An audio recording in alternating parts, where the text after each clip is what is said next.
हमको जदि पहरा शिखिबार अछि, if we want to learn how to swim, standing on the shore of the river and thinking how to swim is not going to help you.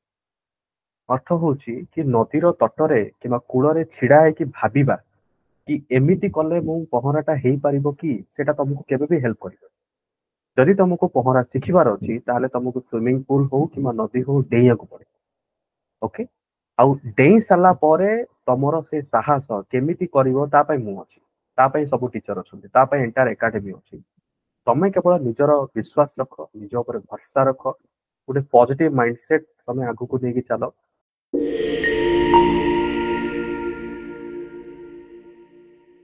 The process जहाँ process होची ता पर विश्वास रख, निज ऊपर विश्वास रख, आउ मन रख हैबिट गोटे बनाओ। Okay, and habit comes with discipline. कौन हैबिट कि प्रतिदिन जेतिक समय देई परिगो, 2 घंटा हो 3 घंटा हो 4 घंटा हो सेतिरे कंप्रोमाइज करो। मु माने मु क्लास छाडी के कहूची तमरो जहा कोचिंग क्लासेस अछि ताको छाडी दे के निजर जो गोटे सेल्फ स्टडीज थाए तो ता ऊपर कंप्रोमाइज करनी। जेतिक समय तमे दबो ताको गोटे फिक्स करो। ओके ठीक अछि, मु 3 घंटा 4 घंटा मु देबी, तो ताको फिक्स करि के रखो। Trust the process, step by step. Journey of 1000 miles begins with one step. तो एथिरे बिल्कुल डरिवार नाही। तमे जेहेतु पूर्वरु केबे भी कॉम्पिटिटिव परीक्षा देइनो आउरी भलो कथा, सब जिंस फ्रेश अछि। ओके, सब जिंस फ्रेशली बुझी परिबो। आराम से केवल चेष्टा करो बुझिबा पाई। केबे केबे एमती हुए कि आमे जतले गोटे वीडियो देखू किबा गोटे क्लास देखू किबा गोटे बही पढू, एमती it is a natural thing. एटा गोटे बिगिनर मानकर गोटे नेचुरल हुए जे किछि जिंस तमे बुझी परिबो, किछि जिंस बुझी परिबो, बट इट्स ओके। सब जिंस बुझिबा दरकार नै, सब जिंस तुमको डे 1 रे बुझिया पड़ियो बोली सेमती किछि गारंटी नै।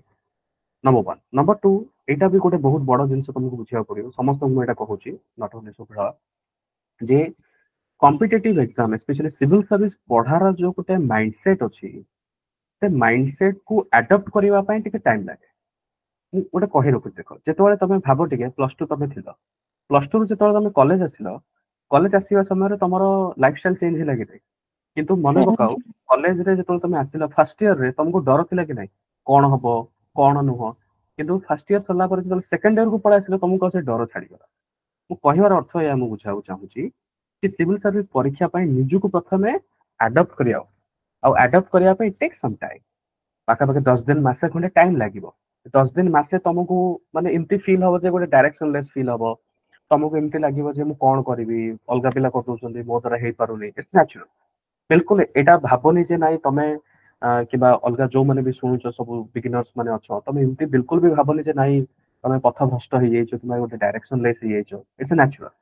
अब से फीलिंग ता गोटे पिला को जदी न होउची ताहले मु तो या भाबे जे नाइ से पिलार प्रिपरेशन से सीरियस नुह पढ़ा प्रति। फीलिंग्स हबा नेचुरल, डिमोटिवेटेड हबा नेचुरल, किंतु जस्ट निज ऊपर विश्वास रख। जहाँ प्रोसेस अछि ताको फॉलो करो, जहाँ ट्रेडिशनल प्रोसेस अछि फॉलो करो। किसी शॉर्टकट एथिरे नाही। यूट्यूब वीडियो देखि शॉर्टकट तमे जंप करिया पे ट्राई करो नी। सिंपल जिंस वन बाय वन जहाँ टीचर माने कहउछन्ती ताको तमे स्टार्ट करो। स्टैंडर्ड बही हो, स्टडी मटेरियल हो, नोट्स हो कि एनसीईआरटी हो, सेठी तमे स्टार्ट करो। ओके, आ सबुठ बड़ जिंस निज ऊपर भरोसा रख। एबे केवल तमे ट्राई करो कि मु गोटे चैप्टर पढुची, मु सेथिरु केते मन रखि परिबि, केते बुझी परिबि, दैट्स इट। सेतिकी फोकस। ओके, आ जहाँ तमरो स्टैंडर्ड किछरा गोटे दिटा बही अछि ताको पाखरे रखो। इनफैक्ट टीचर माने तो नोट्स दउछन्ती ताको तमे रेफर करो। इंस्टीट्यूट स्टडी मटेरियल भी थिबो ताको भी रेफर करो। आ अननेसेसरी हजारटा जिंस रेफर करिया दरकार नै। एबे तमरो काम होउची देखो, मु माने फ्री फ्रैंक कथा होउची 10 रु 15 दिन तुमको डायरेक्शनलेस फील दबो।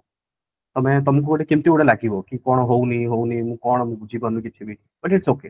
एना सेही जिंसटा यू नो सिविल सर्विस रो गोटे कहा जाय, मु सबले कोइ गोटे से जो सिविल सर्विस रे भूत निज भितर को पसिया पे एटिके टाइम दियो निजको। ओके, सो से टाइम टा वंस हैला परे देन आराम से 15 दिन परे गोटे अकोमोडेट हे जिवो से एनवायरनमेंट सहित, से टर्मिनोलॉजी सहित, से सिविल सर्विस रो से जो माहौल सहित तमे अकोमोडेट हे जिवो, देन आ किछि प्रॉब्लम हो।